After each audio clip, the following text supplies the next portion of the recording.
सभी शांति से सुनिए, बहुत इंपॉर्टेंट इंफॉर्मेशन है, ठीक है। आप आराम से सुनिए, मैम आपको सब बताएंगे।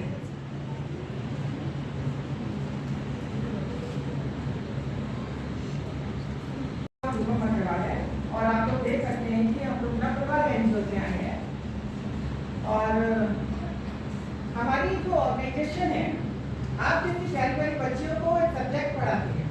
जैसे आप लोग सब्जेक्ट पढ़ते हैं, कौन कौन से सब्जेक्ट पढ़ते हैं? पहले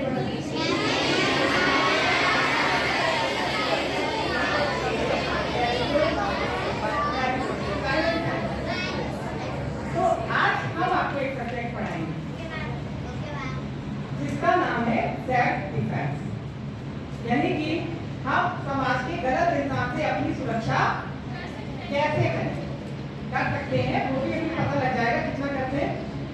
तो इसकी जानकारी, जो भी जानकारी हम देंगे, पहले तो आप ये समझिए हम कोई टीचर या मैम नहीं है, हम आपके दोस्त हैं, एक फ्रेंड की तरह सुनिएगा, क्योंकि जो पॉइंट्स आज हम आपको बताएंगे उसे आप एक दोस्त की तरह जब सुनेंगे तभी आप उसे समझ नहीं पाएंगे, ठीक है।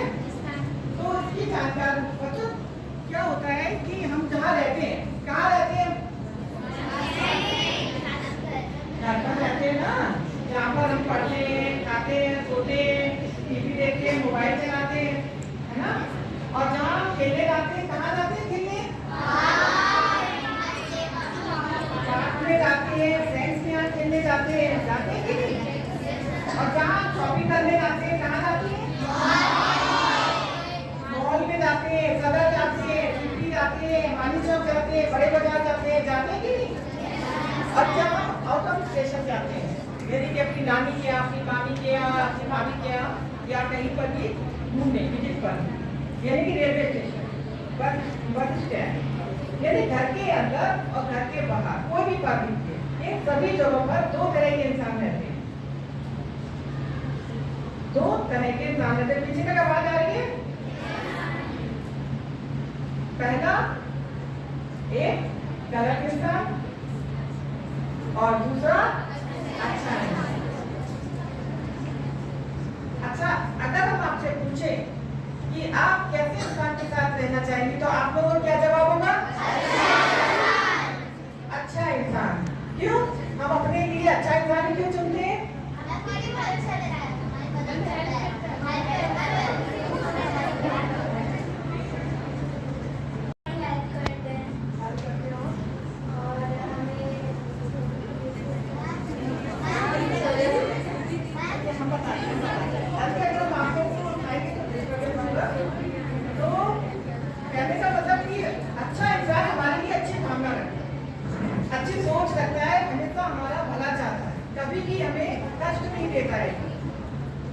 और गलत इंसान हमें बताता भी है कि पीछे हमारी बुराइयां भी करता है ना, और कभी भी हमारा भला नहीं चाहता।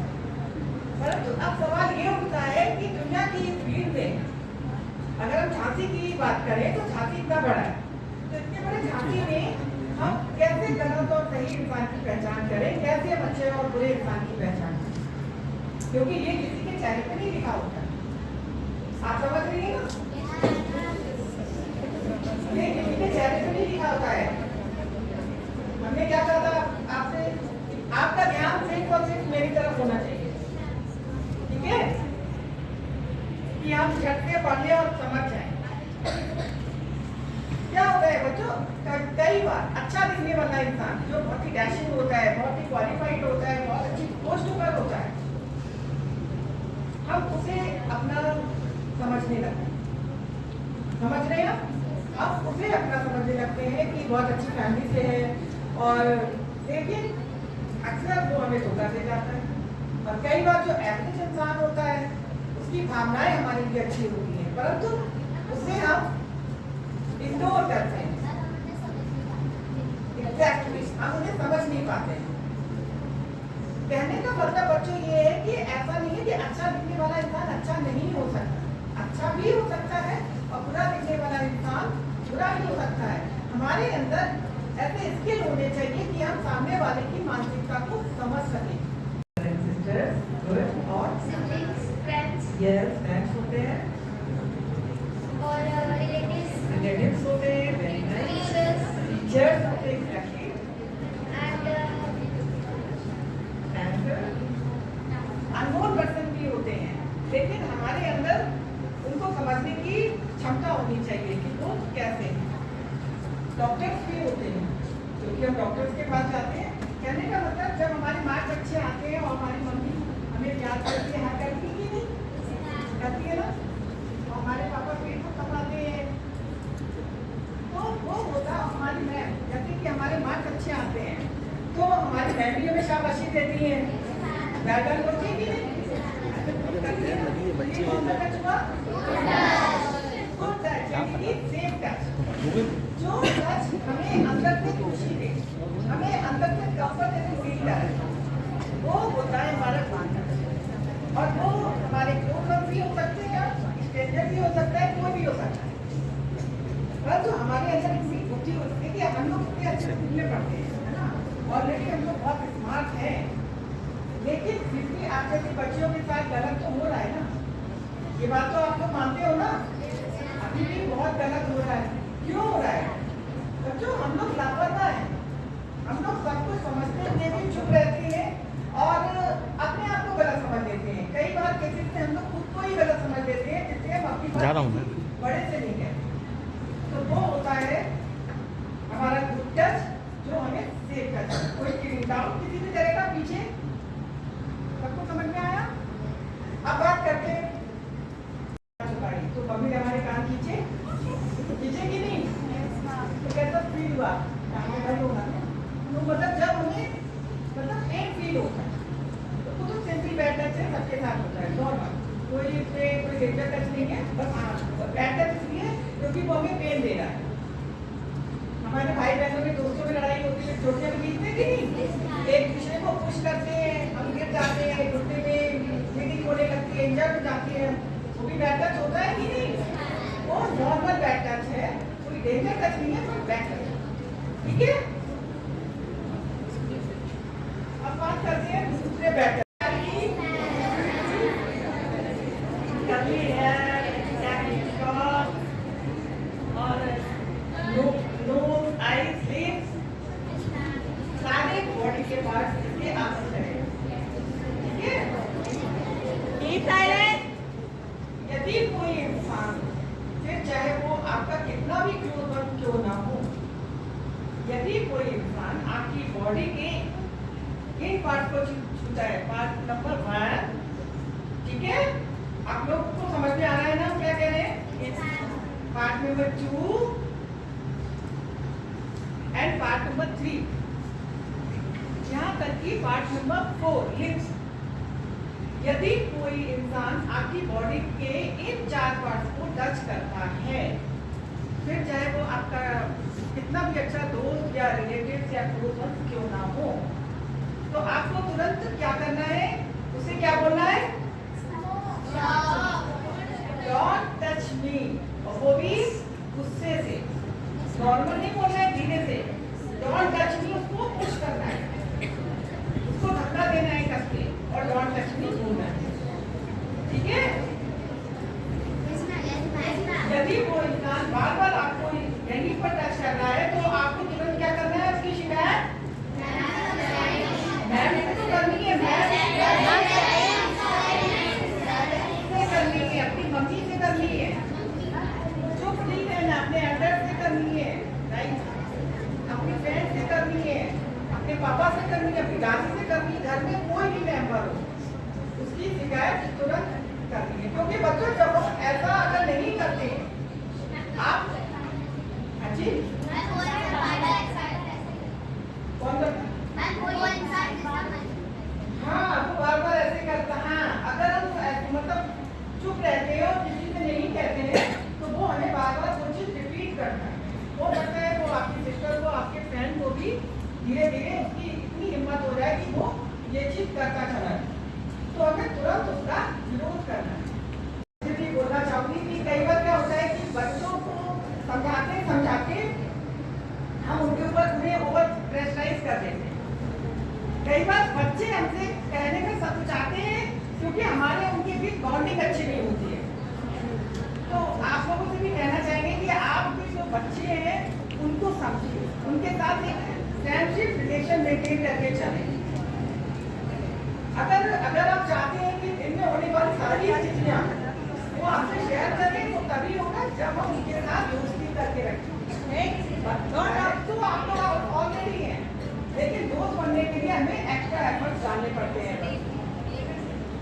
क्योंकि अगर आप बहुत से ऐसे सिम्टम्स होते हैं कि बच्चे आपके नाते नाते मतलब कभी असहज हो रहे हैं, कपड़े बदलते वक्त आपके बच्चों को नींद नहीं आ रही है, अचानक से आपके बच्चों को कोई टॉफी चॉकलेट देने लग रहा है ना, कोई गेस्ट घर में आ रहा है तो बच्चा चुप जा रहा है।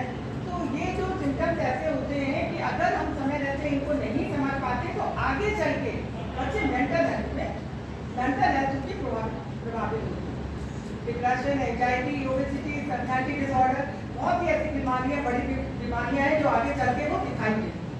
तो हमें बहुत केयरफुली रहना है क्योंकि बच्चे हम लोगों के लिए तो अनमोल है ही, साथ ही समाज के लिए भी है। क्योंकि कोई बच्चा यदि बीमार होता है और भविष्य में वो डॉक्टर बन सकता है तो वो कितने लोगों की सेवा करता है, कितने लोगों की बीमारी को ठीक करता है। तो वो आपसे ज्यादा समाज के लिए इम्पोर्टेंट है, दूसरों के लिए इम्पोर्टेंट है आपके बच्चे। तो उनका ध्यान रखें और आप लोग हमेशा खुश रहें, अपने मम्मी पापा, अपने टीचर्स की बात माने और कभी भी अपने आप को अकेला और कमजोर को बिल्कुल भी ना समझें। हर छोटी से छोटी कोई भी आपकी ऐसी घटना जो आपको परेशान करती है अपनी मैम से बोले। मैम तो होती है ना हमारे साथ, कई बार मम्मी से नहीं बोल पाती है बच्चे तो मैम से बोल सकती है ना। तो बच्चों आप ध्यान रखिएगा और बहुत बहुत शुभकामनाएं आपको। अगर आपको कोई भी डाउट हो तो आप पूछिए, इसको क्या पूछ रहे हैं?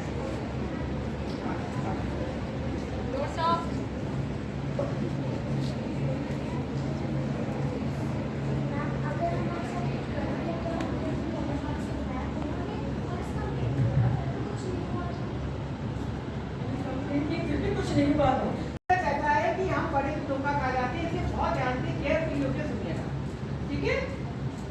अगर वो अंकल क्या करते हैं कई बार कि पूछते बेटा तुम्हारा नाम क्या है, आप नाम बताते हो कि नहीं, नॉर्मल है। अगर वो धीरे धीरे वो आपके हेयर पे टच करने लगते हैं, आपके कॉलर छूने लगेंगे या कंधे पे हाथ रखेंगे या पीठ पे हाथ रखेंगे या धीरे धीरे वो अपना डिस्टेंस कम करने लगते हैं, तो वो बहुत ज़्यादा डेंजर सिचुएशन होती है। उन्हें अपने पास नहीं आने देना है। अगर वो आपको कोई भी चॉकलेट या टॉफी भी ऑफर करे तो भी नहीं देना है, क्योंकि हमें पता नहीं है कि उनकी फीलिंग्स हमारे लिए कैसी, उनके इंटेंशन हमारे लिए कैसे। तो हमें किसी भी स्पेशली स्ट्रेंजर से कोई भी बात नहीं करनी है, किसी भी तरह की बात नहीं करनी है और उनसे डिस्टेंस मेंटेन करके चलना है।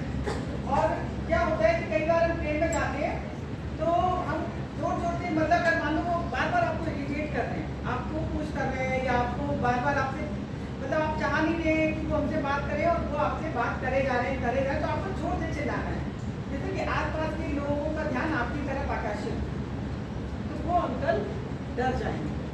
बच्चों क्या होता है कई बार हम लोग अपने आप को कमजोर समझते हैं, कई बार क्या समझते ही हैं कि वो अंकल बड़े हैं, स्ट्रॉन्ग हैं। हमारे पास ऐसे बहुत से केसेस आए हैं कि छोटी छोटी बच्चियाँ आप ही की आती हैं हमारे एनजीओ में, तो वो कहती हैं कि हमारे साथ ऐसा हुआ, हमारे साथ तो यहाँ पर हाथ रखा या यहाँ पर हाथ रखा या जैसे इस तरह से ऐसे ऐसे कर, वो फील अलग देता है। जैसे वो अंकल जब हम कोई बैटच करता है तो वो हमें भगवान ने एक शिक्षा दिया है जिससे हम टच को समझ सकें। वो इस तरह से ऐसे ऐसे वो कर रहे हैं, तो वो क्या ये राइट है कि रॉन्ग, ये बताओ रॉन्ग है ना। तो वो हमें पता चलता है, सबसे पहले हमें पता चलता है क्योंकि वो हमें हम कर रहे हैं। तो हमें जोर से अगर हम अपने आप को अपने साथ अगर आपके साथ कोई है तो आप उससे कहें, नहीं तो आप जोर से चिल्लाएं, जोर से चिल्लाएं तो वो अंकल क्या है घबरा जाएंगे। ऐसे मतलब जब क्राउड इकट्ठा हो जाता है तो ऐसे लोग डर जाते हैं। आप अपनी वॉइस नहीं रखेंगी, आप अपने आप को मतलब अपने एक्सप्रेस नहीं करेंगी तो कैसे पता चलेगा कि आपको कोई परेशानी है ना। तो इस तरह से हमें सबसे ज़्यादा सावधान होकर रहना है। अच्छा ये बताइए